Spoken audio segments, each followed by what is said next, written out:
आप सबका स्वागत है जेनजी की अदालत, जहां पे हम लोगों के साथ ऊपर से लेकर नीचे तक सवाल नमस्कार देवियों और सज्जनों, आज हमारे साथ है डिल्यूशन नगर से मिस्टर चाणक्य कुमार। चाणक्य कुमार जी, आपके ऊपर यहाँ पे आरोप है कि आप ऑफिस कभी भी टाइम पे नहीं आते हैं। It is a shame for a man to grow old without seeing the beauty and strength his body is capable. क्या फायदा ऐसे पैसे का, क्या फायदा टाइम पे आकर अगर शरीर मजबूत ना हो। कहना क्या चाहते हो दोस्त, पॉइंट क्या है? जिम सर, 7:30 का मेरा जिम रहता है, बाद में आधा घंटा मेरे को स्ट्रेचिंग के लिए लग जाता है, तो प्रोटीन शेक खाने के बाद मेरे को थोड़ा रेस्ट करता है, तो ब्लोटिंग हो जाता है ना, तो टाइम लग जाता है, लेट हो जाता है। ठीक है सर, आपके ऊपर दूसरा आरोप है कि आप दिन में 6 मेंटल हेल्थ ब्रेक्स लेते हैं। मेंटल हेल्थ वॉक रहता है और वो मेरा थेरेपिस्ट ने सजेस्टेड है और एचआर ने भी अप्रूव किया हुआ है। टुट्टा मारने आता है। What is this nonsense? I'm getting bullied in your show. ये कोई तरीका है आपके गेस्ट से बिहेव करने का? मेरे कितने फॉलोअर्स हैं आपको पता नहीं? 2000 फॉलोअर्स है और 2 मिलियन व्यूज आए मुझे रील पे। मैं अभी के अभी कैंसिल कर दूंगा आपको। You guys don't know my power. Twitter पे पोस्ट डाल दूंगा मैं तुम्हारा। शांत जाइए। ऑर्डर। हाँ, अगले आरोप पे बढ़ते हैं। आप पे आरोप है कि रिसेंटली आपने एक रिक्वेस्ट डाली कि 8 घंटे की ऑफिस टाइमिंग में से आपको 3 घंटे नैप टाइम के लिए चाहिए। देखो सर, कोई रील देखना पसंद करता है, कोई शॉर्ट्स देखना पसंद करता है, किसी को वेब से हिट मिलती है, किसी को सिगरेट से हिट मिलती है, कोई स्टारबक्स की कॉफी पीता है या कोई चाय पॉइंट की चाय। मुझे 3 घंटे का नैप टाइम चाहिए या 2 घंटे का नैप टाइम चाहिए, ये मेरा पर्सनल डिसीजन है, आप कुछ नहीं कह सकते।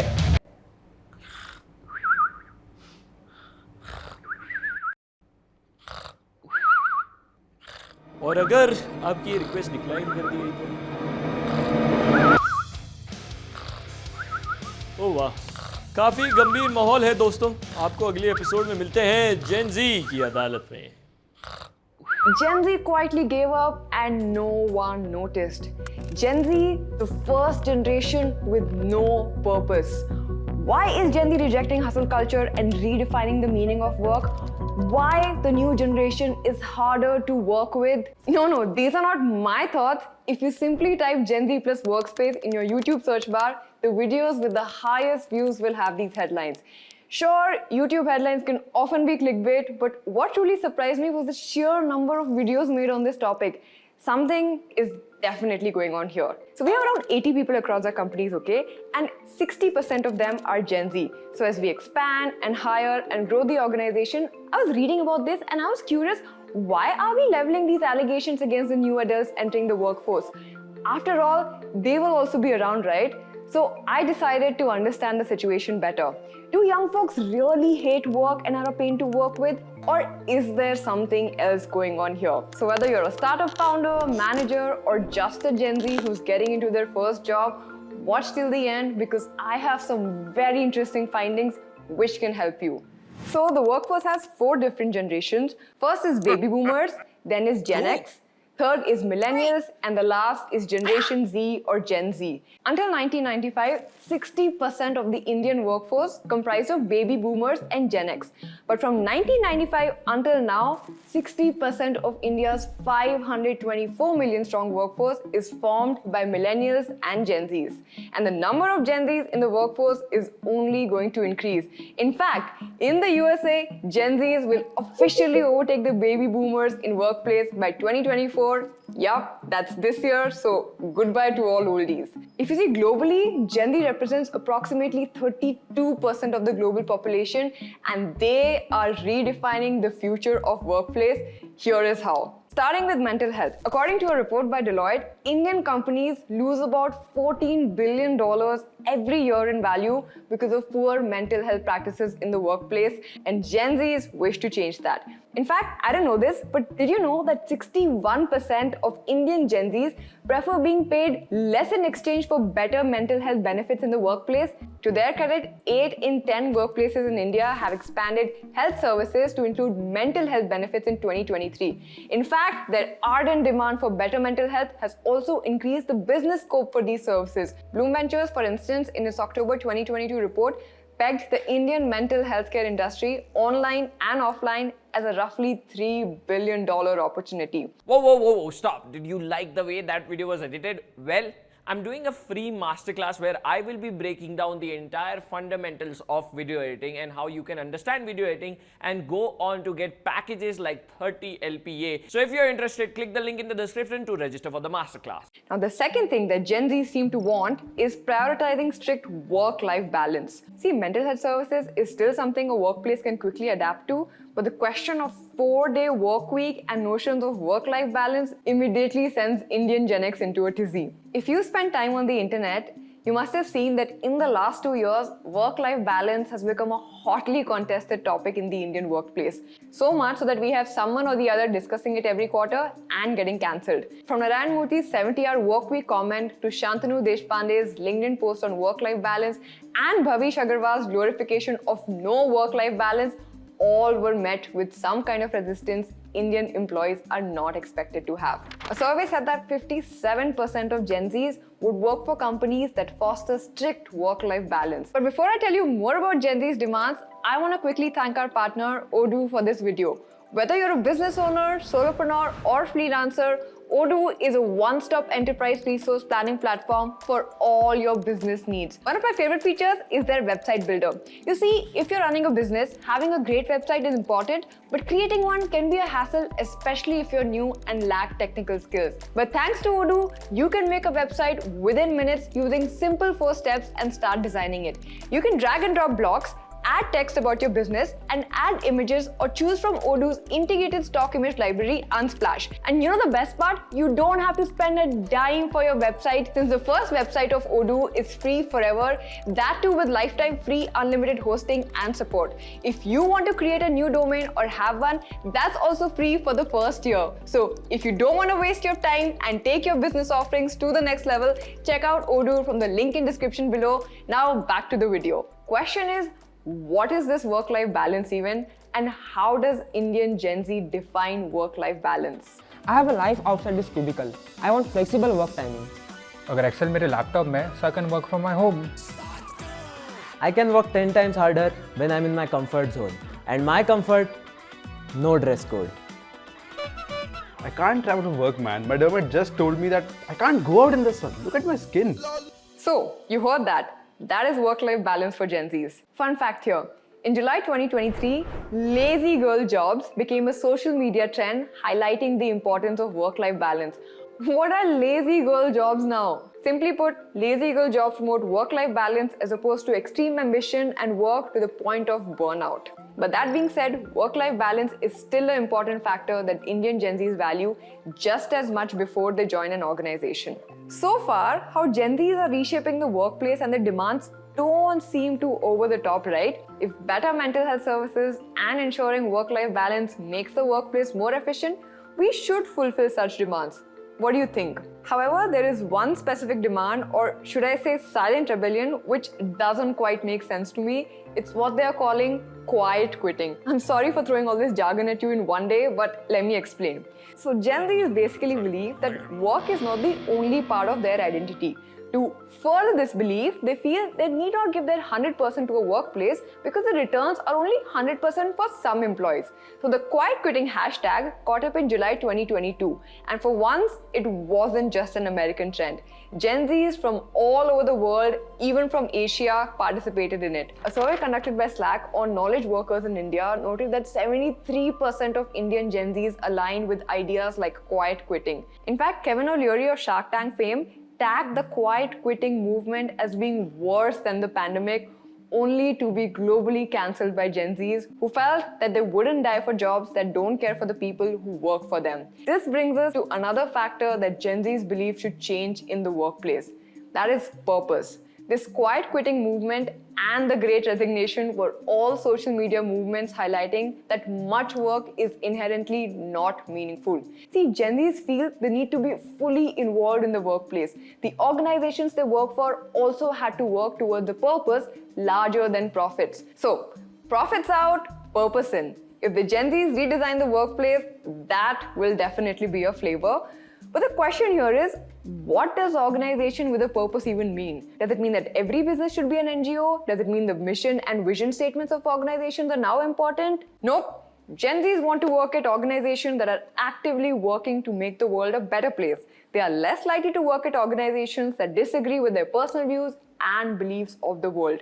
Additionally, they're also prioritizing environmental sustainability issues that concern the workplace. Look at this snapshot from Deloitte India's survey on Gen Z priorities in the workplace. In fact, according to another survey, 88% of Gen Zs in India considered switching jobs if the organization they worked with wasn't politically and environmentally equipped to make changes for a better future. Now let's ask ourselves, how does this actually change a workplace?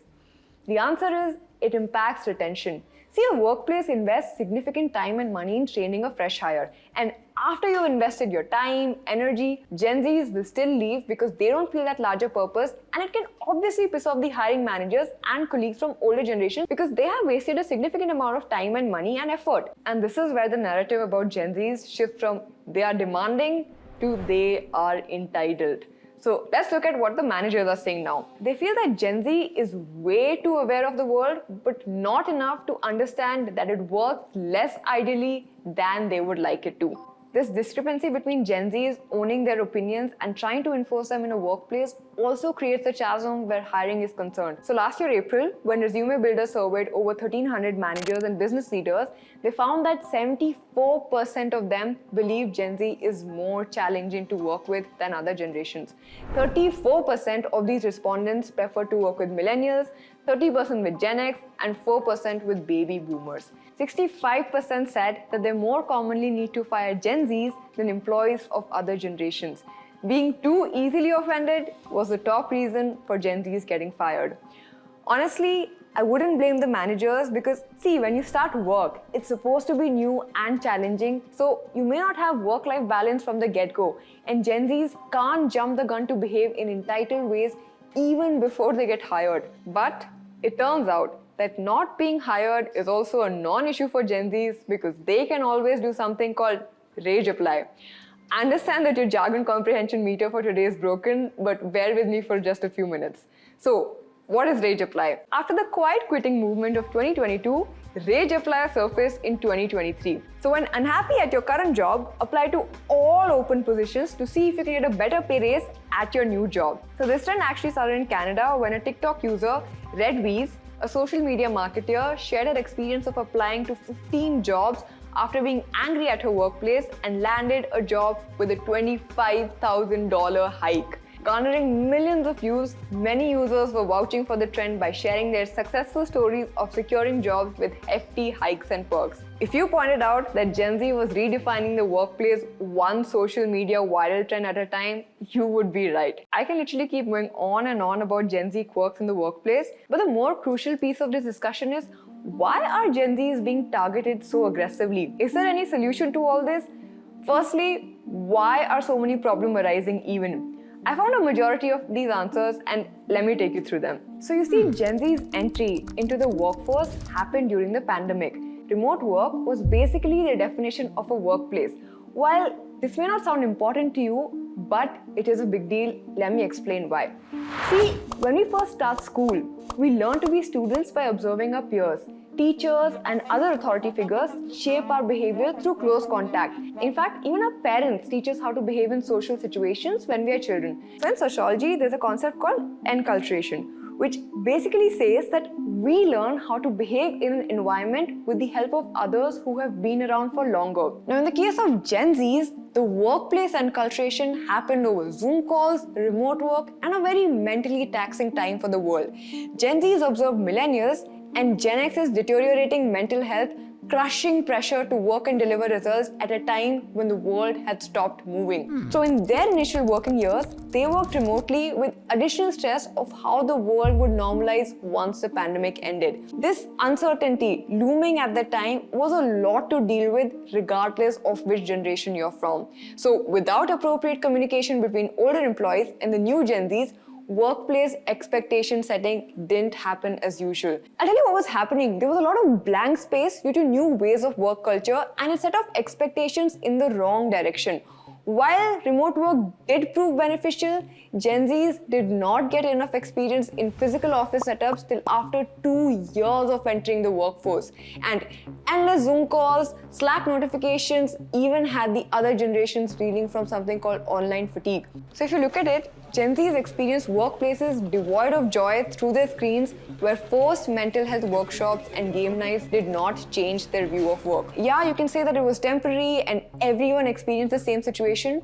However, starting work in such an environment added to the misery. In fact, in India, 2021 was marked by Gen Zs getting rejected in spite of being qualified. Another reason for this targeted attack has nothing to do with Gen Z and all to do with their timing of their birth. People born between 1997 and 2012 are considered Gen Zs. The internet came around in 1995 and it literally changed how we did everything. So think about it, okay? Gen Z is actually the first generation to experience the blurring of online and offline worlds. With the innovation in cameras, mobile phones, TV, Gen Zs are exposed to way more information from the world than other generations. And this access to information certainly impacts how you view the world and your place in it. For example, watching news about fires in Haiti and witnessing a fundraising campaign gather aid in record time can change one's perspective on how fast change occurs globally. Think about it. Even regarding careers, Gen Zs have way more access to what's possible because of how economies have advanced. The world has indeed become smaller and more accessible, masking the inherent complexity with which it operates. Platforms like Facebook, YouTube, Instagram have allowed people to express themselves freely, and for any Gen Z to think that their opinion counts is as easy as putting out a rant video about their workplace and going viral. Honestly, most generations before the Gen Zs did not have this kind of sway in the world. Part of the reason Gen Zs are a target of criticism is that the previous generations did not enjoy this level of self-expression. I mean, we were too scared of our parents to express any opinion whatsoever. Lastly, to be fair, Gen Zs are inheriting a world that is at the cusp of some really irreversible changes, be it AI, climate change, rising costs of living, or unaffordable education. All of these factors lend to the anxiety a Gen Z has about the workplace. No wonder they prioritize mental health or want to work for businesses that value larger purposes like the climate. It's actually very similar to the emotions you grapple with when you hit puberty. Actually, you know what? Gen Zs are not the only generation going through puberty in a workplace. It has happened before with other generations too.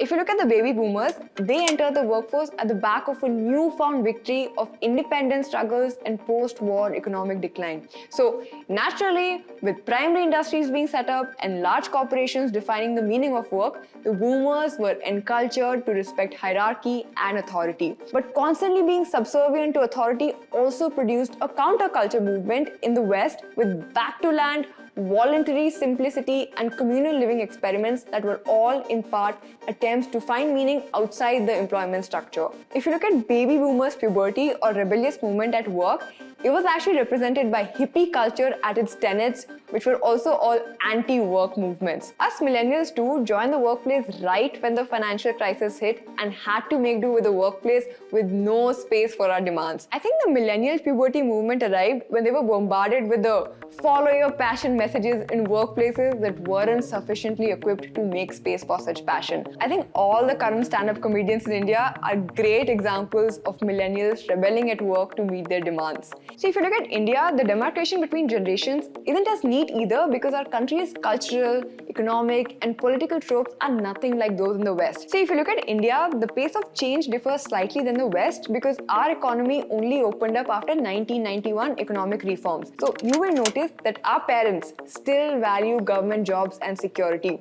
Moreover, Indian Gen Z behavior can only be attributed to urban Gen Zs since their counterparts in Tier 2 and Tier 3 cities have vastly different lives and expectations from work. But is this video about rebranding Gen Zs as the sound generation? If that's your takeaway, I support it, but here's something I want you to understand. See, each generation's entry into the workplace is marked by a specific economic, political, and technological environment. each generation's reactions and how they play out in the workplace have also been very different. Gen Zs and their behavior are spoken about more than any other generation because of our incessant need to document every little change and event. When we process the world one viral reel at a time, we are bound to magnify something that could be insignificant, and this is not going to stop anytime soon.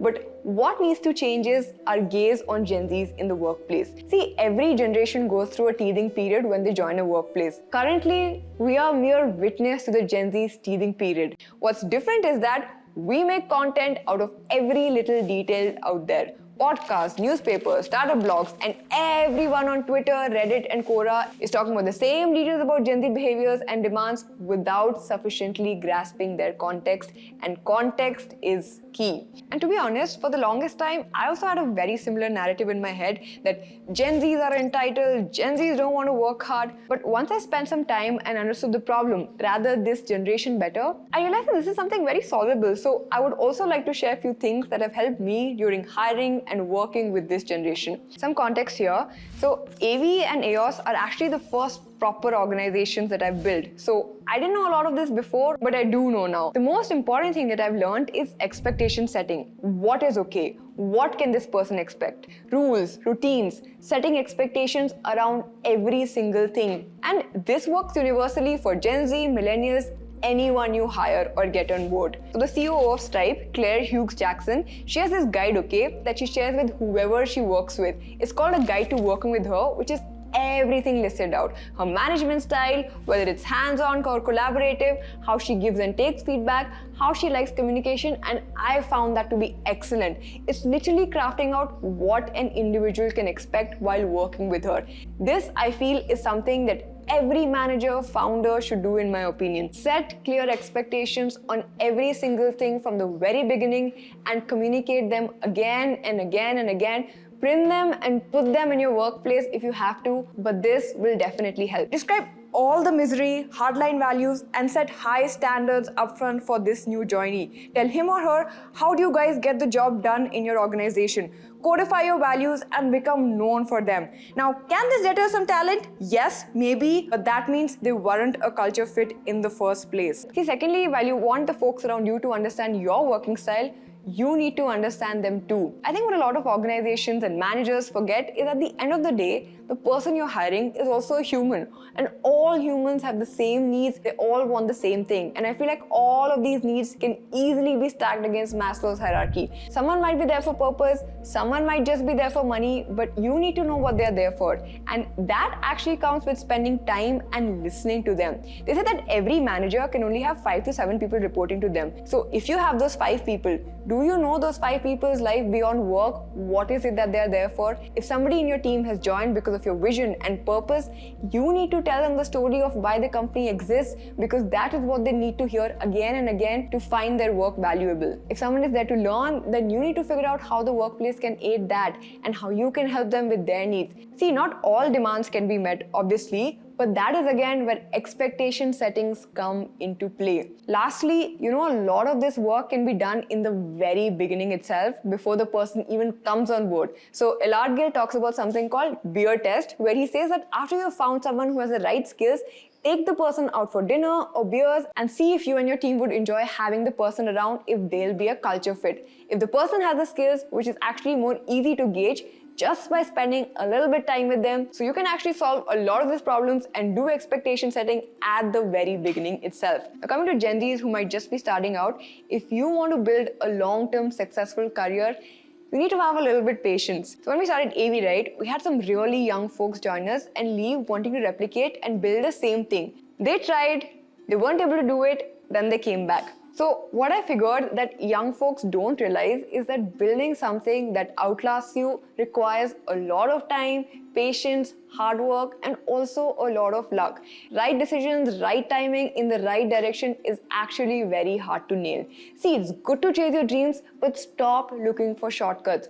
I know it's tough to even expect some of you to have a 5-year plan, but at least dedicate more than 5 to 6 months to something you've decided to pursue and really want. If you keep shifting jobs every 2-3 months because it's not fun anymore, how will you reach that point where work actually becomes fun?